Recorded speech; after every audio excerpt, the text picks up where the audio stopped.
Buenos días.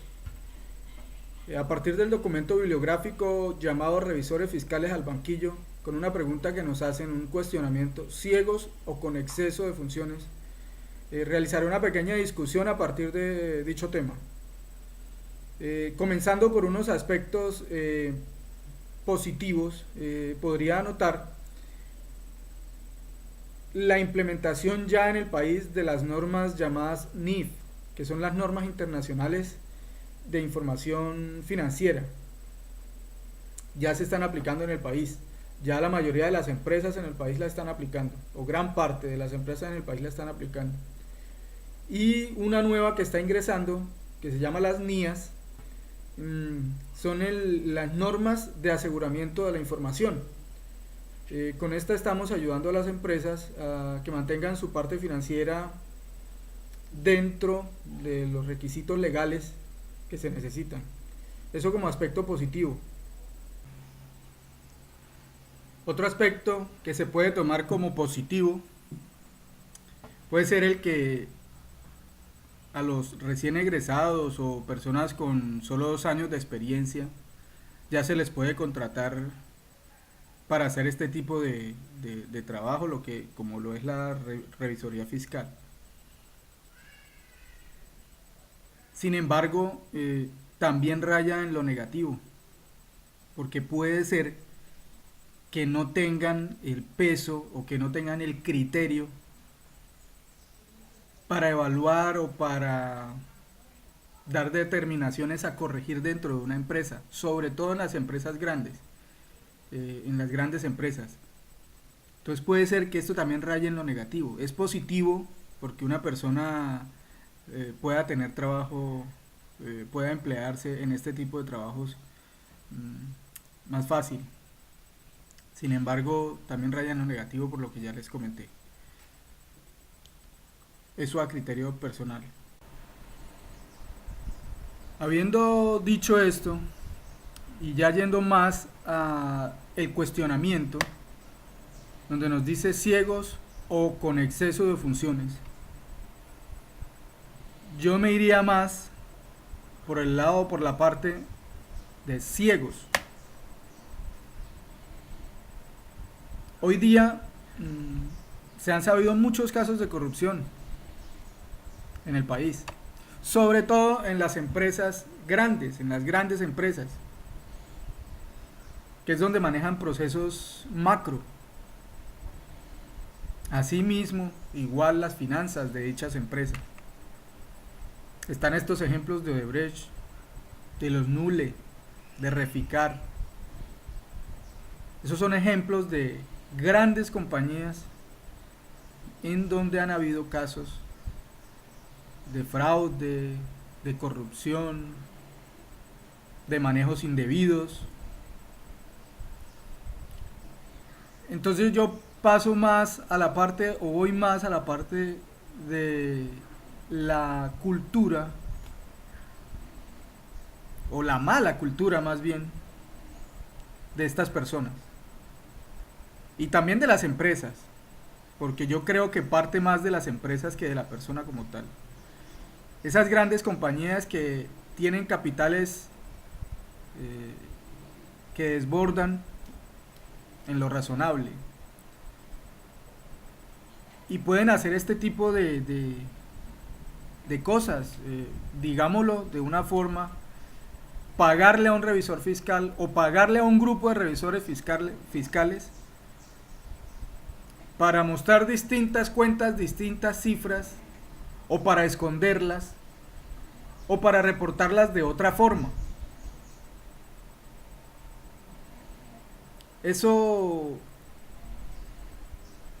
a mí, en lo personal, yo veo que no va en que la persona no se ha preparado o no. O de pronto sí toca en lo que comentaba ahorita anteriormente, de las personas sin experiencia que no tendrían el criterio para dar una calificación o para exponer distintas situaciones, eh, digámoslo, malas dentro de una compañía. Estas grandes empresas hacen estos manejos para encubrir sus actos de mala fe, para desfalcar un país, para desfalcar el presupuesto nacional, para enriquecerse ellos mismos, para el enriquecimiento propio, dejando de un lado la buena cultura o el buen proceder, que así debe ser, ¿no?, en todos los procesos que nosotros hagamos. Yo creo que un colegio, una universidad, un instituto, estúdiese donde se estudie. Ninguna institución educativa educa o enseña para cometer este tipo de actos de corrupción o de fraude o de engaño al patrimonio, ya sea público o privado. Ninguna, yo creo que ninguna se dedica a enseñarle a las personas a cometer actos ilícitos. Yo voy más a la parte de la corrupción empresarial, y por ende la persona que no tiene criterio, el profesional que no tiene su propio criterio, sus principios arraigados, seguramente va a dejar que estas cosas pasen.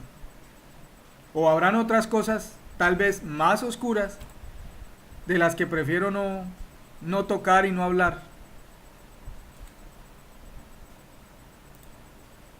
Pero yo pienso que estos temas van más de la mano con el poder, con querer enriquecerse, con querer o con el no respeto al patrimonio, con el no respeto a la sociedad como tal. El revisor fiscal es una persona que, a mi parecer, depende mucho del sector en el que se desenvuelva.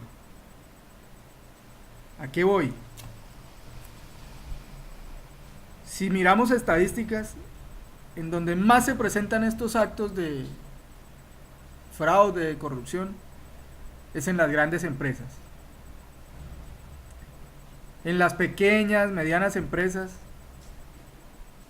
en la gran mayoría, si no por decir en todas, no se presentan este tipo de cosas. Las habrá, seguramente sí, las habrá. Pero de verdad que uno vea que son más, digámoslo, abusivos,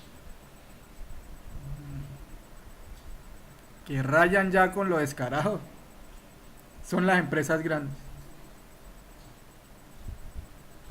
Entonces, queriéndose adueñar del patrimonio, queriéndose adueñar de la máxima riqueza, del poder, llegan y cometen estos actos.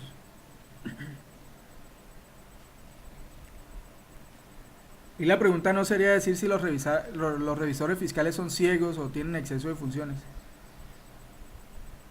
sino cómo le ayudamos a los revisores fiscales, a la gran mayoría, porque seguramente también habrán a los que les guste ser tramposos, pero seguramente la gran mayoría son personas honestas. Entonces, ¿cómo les ayudamos a estos personajes, a estas personas que realizan estos trabajos, a que puedan cumplir a cabalidad y de manera correcta con su trabajo? ¿Cómo les ayudamos? Esa es una discusión que yo propondría.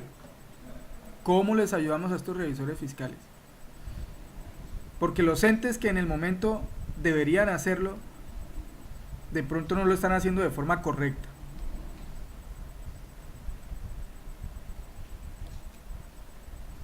El revisor fiscal juega una parte muy importante en la parte financiera de una empresa. En ello se apoyan mucho las compañías para tomar distintas decisiones. Pero ¿cómo hacemos o qué debemos hacer cuando la empresa es la que no quiere y el revisor fiscal está en medio? La que no quiere Por ejemplo, reportar ingresos de dinero para pasarlos por debajo de la mesa, o salidas de dinero para pasarlos por debajo de la mesa para distintos tipos de movimientos, de fraudes. ¿Cómo hacemos para cuidar a este revisor fiscal? ¿Cómo hacemos para arroparlo, para cobijarlo?